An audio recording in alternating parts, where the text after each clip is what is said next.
우리에게 주시는 하나님의 말씀은 신약성경 38쪽에 나오는 마태복음 22장 41절에서 46절까지 말씀입니다. 봉독해 드릴 때 하나님의 음성으로 들으시기 바랍니다. 바리새인들이 모였을 때에 예수께서 그들에게 물으시되 너희는 그리스도에 대하여 어떻게 생각하느냐?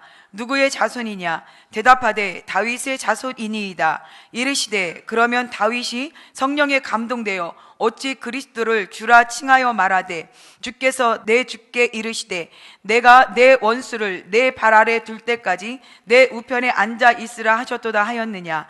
다윗이 그리스도를 주라 칭하였은즉 어찌 그의 자손이 되겠느냐 하시니 한마디도 능히 대답하는 자가 없고 그날부터 감히 그에게 묻는 자도 없더라. 아멘. 지난주일에는 우리 예수님께서 바리새인들이 찾아와서 이런 질문을 했습니다.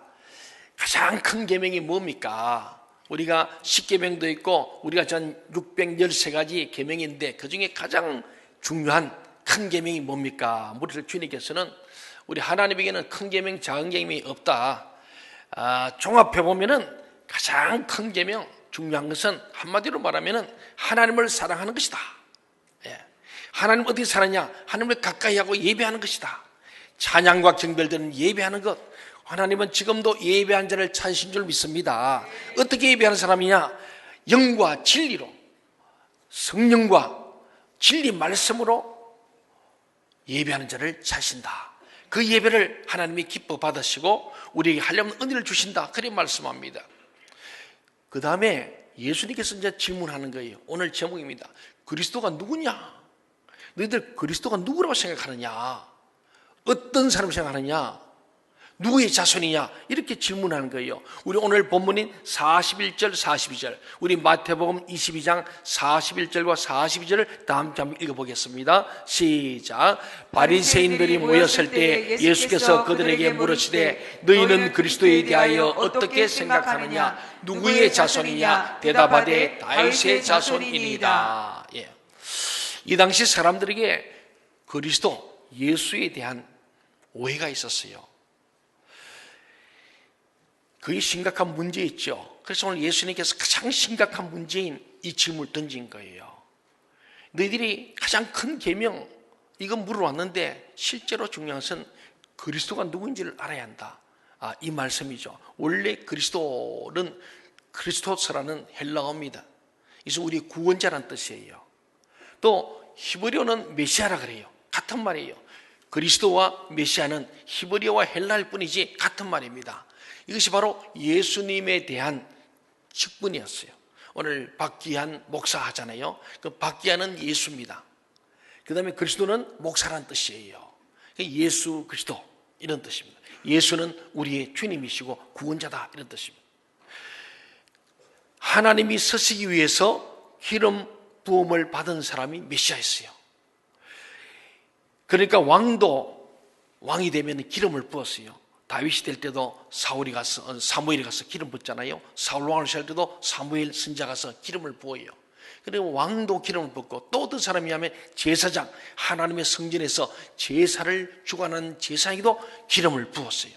또 한 분이는 하나님 말씀을 맡아서 말씀을 전하는, 말씀을 전달하는 예언자들, 선자들에게도 기름 부었어요. 그래서 그때는 왕과 이 제사장과 선자들이 기름 부음 받는데 이들이 바로 메시아였어요.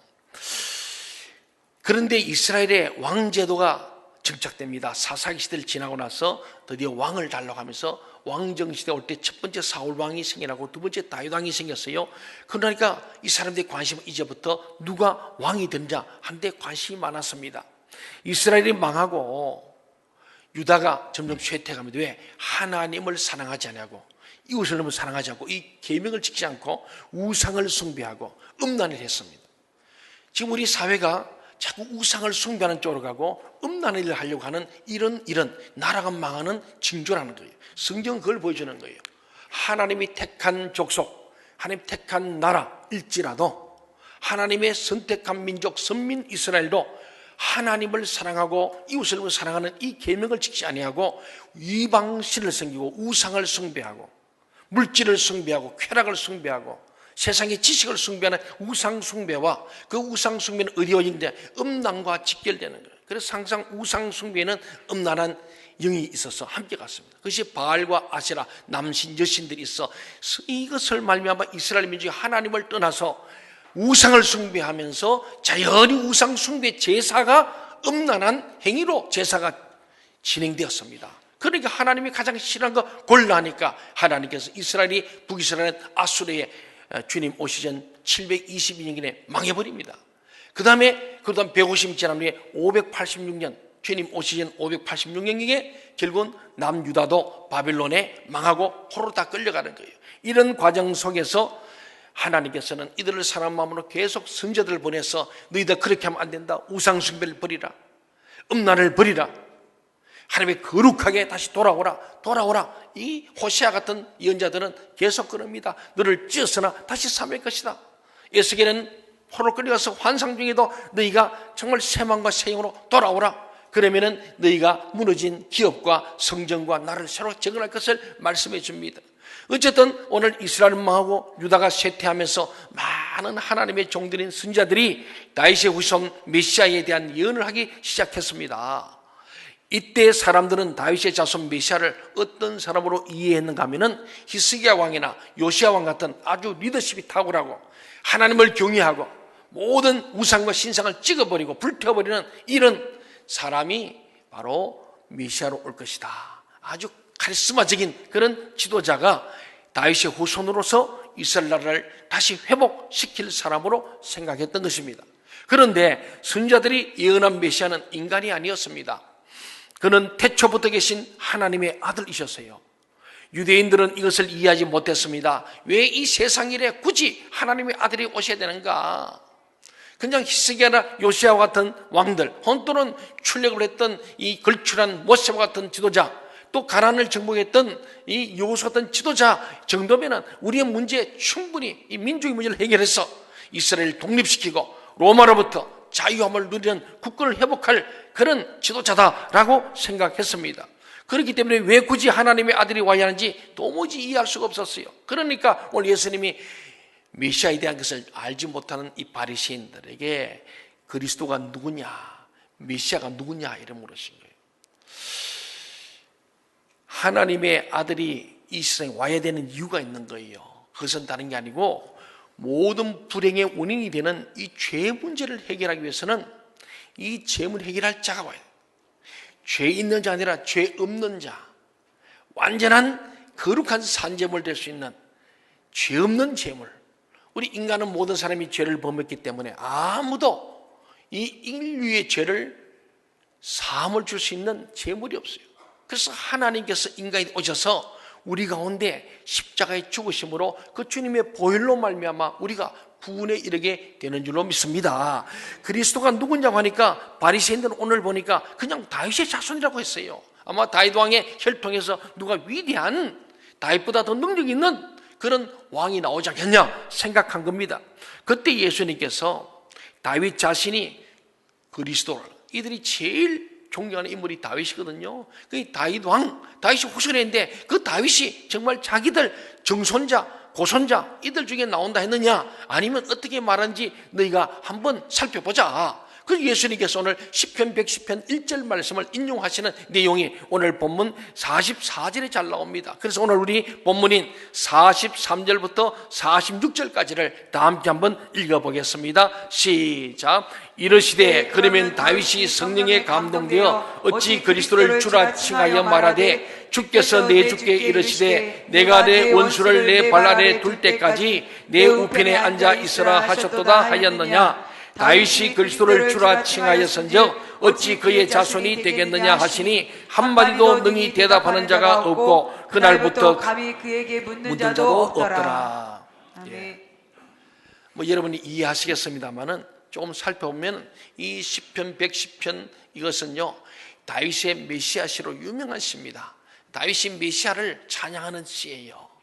그러니까 이 말씀 속에 다윗이 성령에 감동되어서 예수를 그리스도라고 칭한 것을 한번 생각해봐라. 다윗이 자기의 자손인데 뭘 그걸 주라 하겠냐 이거죠. 주라고 해서 나의 주인, 마이 로드라는 거예요. 나의 왕이시라는 뜻이거든요. 근데 다윗이 성령에 감동되어서 어찌하여 그리스도를 주라 했겠느냐? 라고 먼저 반문합니다. 그러면서 하시는 말씀이 다윗은 두 분의 주님을 말했어요. 오늘 44절 보니까 주께서 내 주께 이르시되, 44절 보면, 그럼 주께서 내 주께 이르신다. 누군가 첫 번째 주님이 두 번째 주님에게 말했다는 거예요. 그럼 누가 누구에게 말한 것인가? 이게 중요한 겁니다.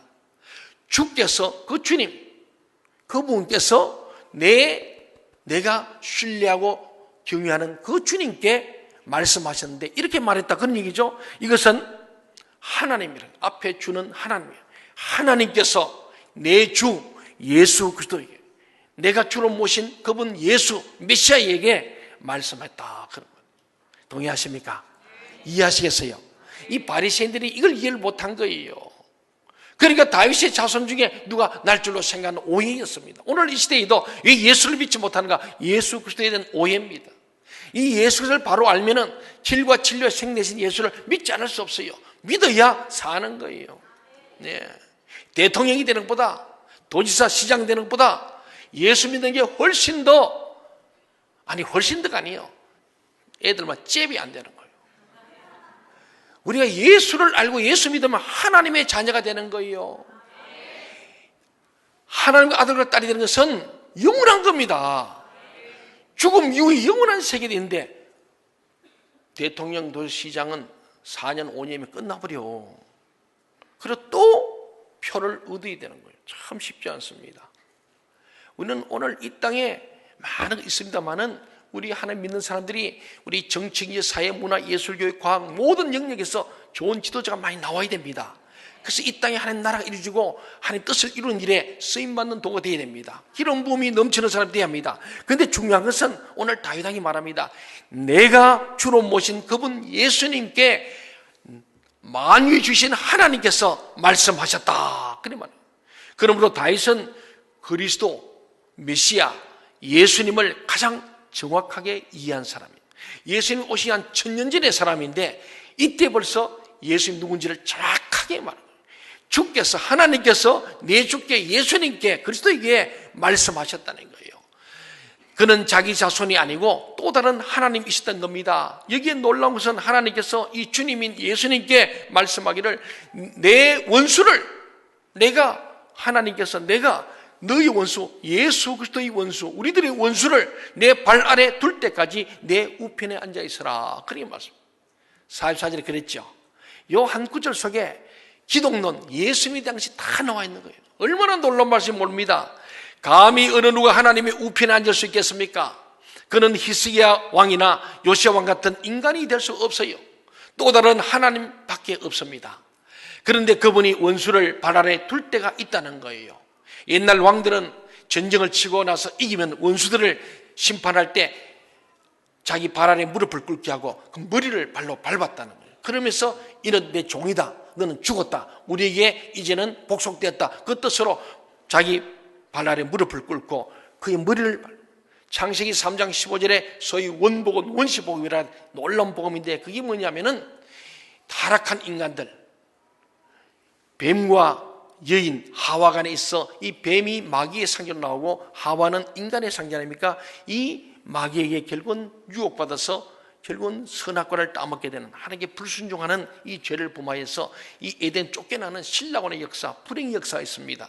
사랑하는 여러분, 그렇습니다. 이제 우리 주님은 하나님 보좌 우편에 계시다가 원수들을 심판하실 왕입니다. 예수님은 자신이 이 세상에서는 버림을 당하고 비참한 죽임을 당하시는 십자가의 사형수가 되었지만은 하나님의 능력으로 가장 높은 곳에 좌정하실 것을 말씀을 한 거예요. 누가? 1000년 전에, 예수님 만나기 전 1000년 전에 다윗이 이미 바로 내가 성령의 감동을 받는데 바로 그 내 주님 예수님께서 정말 우리에게 임하시는데 그 하나님 아버지 주님께서 그 아들 예수 그리스도 주님께 말씀하기를 내가 하나님께서 너희 원수, 예수님의 원수, 우리들의 원수를 내 발 아래 둘 때까지 내 우편에 앉아 있어라 하셨다라고 하셨다고 인용하는 거예요. 예수님께서 지금 이 말씀을 딱 인용하면서 바로 그가 나다, 이런 얘기입니다. 사랑하는 여러분, 빌립보 2장 5절 이하에 보면요, 예수님에 대한 말씀이 아주 바울을 통해서 잘 설명되었습니다. 빌립보 2장 5절에 보면요, 너희 안에 이 마음을 품으라. 곧 그리스도 예수의 마음이니 그는 근본. 그렇죠? 우리 같이 한번 읽어볼까요? 2절부터 6절부터 시작. 그는 근본 하나님의 본체시나 하나님과 동등됨을 취할 것으로 여기지 아니하시고 오히려 자기를 비워 종의 형체를 가지사 사람들과 같이 되셨고 그 사람의 모양으로 나타나사 자기를 낮추시고 죽기까지 복종하시니 곧 십자가에 죽으심이라. 이러므로 하나님이 그를 지극히 높여 모든 일을 위해 이러한 이름을 주사 그 하늘에 있는 자들과 땅에 있는 자들과 땅 아래에 있는 자들로 모든 무릎을 예수의 이름에 꿇게 하시고 모든 입으로 예수를 주라 시인하여 하나님 아버지께 영광을 돌리게 하셨느니라. 아멘. 이 말씀을 요약하면요, 우리가 품어야 될 마음이 예수 그리스도의 마음이다. 우리 마음에 예수를 모시라는 거예요. 오늘 처음 오신 분도 예수님을 마음에 모시길 바랍니다. 너희는 이 마음을 품으라고 그리스도 예수의 마음이다. 그게 뭐냐면은 오늘 이 예수님 누구냐면은 그는 근본 하나님의 본체, 하나님과 일체함, 하나님의 본체, 근본의 뿌리 근자입니까? 뿌리부터 같은 분이에요. 본체시나 하나님과 동등됨을 취하지 않았다. 그리고 오히려 자기를 비워 종의 형체를 가시고 사람의 모습으로 죽기까지 복종했다. 십자가에 못 박혀 죽기 복종하심으로. 예수님은 십자가에 죽기 전에 그랬잖아요. 너무나 십자가의 이 죽으심, 수치와 모욕을 당하고 채찍을 맞는 고통이 있고 마지막 십자가의 그 나무의 형태를 매는 것은 사형수 중에 가장 아주 악질 중에 악질이 매이는 그것이기 때문에 너무 고통스럽고 너무 저주스러운 것이기 때문에 게시판에 동안 3번씩 기도했는데 3번에서는 하나님이 응답할 때 기도한 거예요. 아버지여, 이 잔을 쓴 잔을 내게서 물리쳐 주시고 지나가게 해달라고 기도합니다. 그래서 하나님께서 응답을 허락하지 않습니다. 하나님께 다시 묻습니다. 어떻게 했습니까? 너가 이 땅에 온 것은 온 인류를 구원하기 위해서 죽어야 한다. 너의 피값으로 많이 나와 한목제물 되어서 온 죄인을 내가 그들을 받아들일 수 있는 길과 진리의 생명이다. 그러면 죽음으로 왔으니 죽어야 한다. 그때 예수님께서 알겠습니다. 묻고 들었어요. 순종합니다. 내 뜻대로 마시고 아버지 뜻대로 하옵소서. 이것이 바로 자기를 비워 종일 가시고 자기를 죽기까지 복종했다는 것은 이 십자가의 죽으심이라. 9절 한번 볼까요? 9절 보면요, 이름으로 나와요. 이름으로 하나님이, 앞에 있는 주님이죠. 하나님이 그를 지극히 높여 모든 이름 위에 뛰어난 이름을 주셨어요. 그 이름이 뭐예요? 예수 그리스도인 줄 믿습니다. 그래서 하늘에 있는 자들, 땅 아래에 있는 자들, 그리고 땅에 있는 모든 자들, 천하 모든 만물의 생명체들이 예수님의 이름 앞에 무릎을 꿇게 하신 거예요. 아까 전에 항복하는 거예요. 무릎을 꿇고 그의 이름을 부른 자마다, 예수를 주라 신한 자마다 예수 그리스도 나의 주인입니다. 내 생명의 주인이고 인생의 주인이고 우리 가정과 교회와 민족의 주인이십니다. 우리는 주기도문할 때마다 모든 나라와 권세와 영광이 다 아버지의 것입니다. 대한민국도 하나님의 것이고 충청남도 아산시도 우리 교회도 저와 여러분도 하나님의 것인 줄 믿으시기 바랍니다. 다 하나님의 것이에요. 그래서 민족의 흥망성쇠도 하나님 손에 있고 인간의 생사도 하나님의 손에 있는 줄로 믿으시기 바랍니다. 이게 믿음이에요. 그래서 그 이름을 높이심으로 그 이름을 부르는 자마다, 예수 그리스도를 주로 시인한 자마다 구원받게 되어서 그들이 하나님의 자녀가 되는 이 놀라운 은혜, 이것이 기뻐서 하나님의 영광을 받으신다는 거예요. 우리 총동원주일과 새생명 초청주일은 바로 하나님께 영광을 돌리기 위한 거예요. 왜? 모든 사람이 와서 주를 믿다가 낙심한 자들 또 돌아오고, 몰랐던 자들이 돌아와서 예수를 주님으로 고백하고 주님께 찬양과 경배를 올려드리고 주님께 기도하고 주님께 말씀을 들으며 주님의 뜻대로 살고 예수의 마음을 우리 마음에 품고 예수님을 닮아가는 제자 된다니 하나님이 너무 기뻐서 하나님의 영광을 받으신 줄 믿습니다. 하나님 영광을 받으시고 우리에게는 한량한 은혜와 긍휼과 평강, 복을 주신 줄 믿습니다. 그래서 오늘 우리는 오후에 이 기쁨을 하나님 앞에 천국 잔치로 표현하고자 우리는 새생명 초청 축제가 있는 거예요. 오늘 1부 예배 교회는 다 약속했어요. 2부도 약속했어요. 오늘 3부 이름도 약속합시다. 오후 3시에 다 만납시다. 이 천국 잔치에 우리 성도 다 함께 하면서 특별히 새로 오신 분들, 처음 예수 믿는 사람들 이 새 생명에서 축하해주고 기도해주고 그들이 생명록에 기록돼서 우리와 함께 영원한 영생에 이르기를 원하는 마음으로 함께 격려하고 축하하는 시간이 오늘 오후 3시 새생명 축제 시간이에요. 이 시간에 우리 삼부교들 다 함께 오시기를 주 이름으로 축원합니다. 그렇습니다. 오늘 우리에게 중요한 것은 주님이 바로 그 자리에 오르셔서 이 세상을 다스리고 계신다는 것입니다. 원수들을 심판하실 때까지 그곳에서 교회를 통하여 세상을 경영하시고 세상을 리드하시는, 그게 교회가 중요한 겁니다. 오늘 우리 주일날은 모이는 교회, 이걸 에클레시아라 그럽니다. 이제 모였다가 또 나가면 흩어지는 교회, 디아스포라입니다. 여러분 한 분 한 분이 교회입니다. 우리 교회를 통해서 하나님은 이 세상을 구원하십니다. 그래서 교회는 너무 중요한 거예요. 그래서 교회의 존재 목적이 뭐냐? 구원하는 것이에요. 사람을 구원하는 거예요. 죄인을 의인되게 만드는 것이 교회의 사명입니다. 우리끼리 잘 먹고 잘 사는 게 아니에요. 그것도 필요해요. 예배를 드리고 훈련과 교육을 하고 그리고 친교하고 교제하고 그 다음에 또 우리가 봉사합니다. 교회 봉사, 세상 지역사회를 봉사합니다. 이 모든 합하에서 마지막이 뭐냐? 전도입니다. 결국은 영혼 구원이 있습니다. 믿지 않은 자를 예수 그리스도를, 그리스도가 누구냐? 예수 이런 분이다. 우리가 전함으로 말미암아 예수를 알고 그분을 주라고 시인함으로 천한 만민이 하나님의 자녀가 되는 이 놀라운 은혜, 구원의 은총, 영생의 복을 받도록 하는 것, 이거 하나님이 가장 기뻐하시고 영광을 받는 줄로 믿습니다. 그래서 주님은 우리에게 무력을 사용하지 말라고 했습니다. 평화의 주님이세요. 우리는 이 세상을 말씀과 성령의 능력과 사랑으로 설득해서 주님께로 돌아오게 해야 합니다. 우리는 이 세상에서도 꼭 필요한 사람이 되어야 합니다. 그렇지 않으면 세상 사람들이 우리를 배척할 겁니다.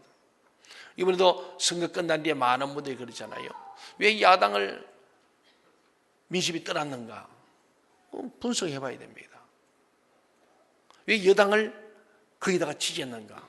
60, 70% 지지하고 20, 30%가 야당을. 저는 이 균형이 맞아야 좋은데 여기도 하나님께서 왜 그랬을까? 민심이 떠나버려. 오늘 교회가 세상에서 배척돼서는 안 됩니다. 우리는 세상의 빛과 소명을 감당할 수 있도록 필요한 존재, 교회가 필요해야 돼요. 그리스도인들이 여러분 직장과 가정에 필요한 존재가 되어야 됩니다. 우리가 정말로 세상 가운데 필요한 사람, 유익한 사람, 이런 생활을 통해서 우리 전도해야 됩니다. 우리는 이 세상에 예수 그리스도가 우리 희망이라면 교회가 세상의 희망이 되어야 할 줄 믿습니다. 우리 생명샘 동교회 아산의 희망이고 충남의 희망이고 대한민국의 희망이 되어야 할 줄 믿습니다. 이것은 그래 될 수밖에 없어요. 왜? 우리 주님이 이 교회 주인이십니다. 내가 세상을 이겨노라 너는 담대하라 그랬지 않습니까? 교회는 승리합니다. 잘 됩니다. 다만 고난이 있고 과정이 있습니다. 주님 말씀대로 순종하는 말씀과 성령의 능력 공동체, 말씀과 기도로 거룩한 공동체는 지금도 이 땅의 희망이 될 수밖에 없습니다. 오늘 사랑하는 여러분, 우리 땅에서 다시 한번 우리가 바라보되 궁극적으로 중요한 것은 더 많은 사람들을 하나님이 백성이 되게 하는 것입니다. 여기에서 우리의 힘이 밀리고 있는 것 같습니다. 마귀는 길을 쓰고 사람들을 빼앗기지 않으려고 우리를 밀어내고 있고 우리는 더 이상 힘이 없어서 그냥 그대로 서 있는 입장에 있는 것 같습니다. 요한복음 10장 10절에 보면은 예수님 말씀합니다. 마귀가 오는 것은 사람을 죽이고 멸망시키러 온다. 그러나 내가 온 것은 생명을 얻고 더 풍성하게 하러 왔다. 딱 정확합니다. 죽음과 생명이에요. 멸망과 영원한 영생이에요. 오늘 우리 교회가 그리스도인들이 말씀과 성령의 능력, 사랑의 실체를 통해서 세상을 구원하지 않으면 마귀에게 빼앗기는 거예요. 그래서 날마다 총동원이요, 날마다 새생명 축제가 되어야 할 줄 믿습니다. 그렇습니다. 우리 땅에서 다시 한번 강한 성령의 역사가 나타나서 나라 전체를 흔들고 있는 이 마귀의 세력들을 몰아내고 더 많은 사람들이 하나님을 신뢰할 수 있도록 하는 일이 일어나기를 간절히 소원합니다. 이게 오늘 그리스도가 누구냐? 그분을 안다면은 이 땅에 예수 그리스도의 희망이 되고 예수의 계절이 와야 할 줄 믿습니다. 우리 대한민국 저 북녘 땅에도 하나님의 이 성령의 바람이 불어가는 역사, 이것은 누가냐? 우리를 통하여, 교회를 통하여 주님께서 하시기 때문에 오늘 저와 여러분이 이 성령의 바람, 말씀의 운동, 복음 운동, 전도인의 사명, 오직 너희가 성령이 너희에게 임하시면 권능을 받았어. 땅까지 정인이지 않습니까? 우리는 성령 받아서 권세와 능력을 가지고 복음을 전해서 이 땅의 수많은 인류들을 하나님의 권능 안에서 참 이 땅에 한 나라가 이루어지고 뜻이 이루어지는 그런 일에 우리가 선한 도구들로 사용되었어 주님 앞에 착하고 충성된 종으로 칭찬받고 하나님 앞에 상급받는 저와 여러분 되기를 간절히 소원합니다. 아멘. 기도하시겠습니다.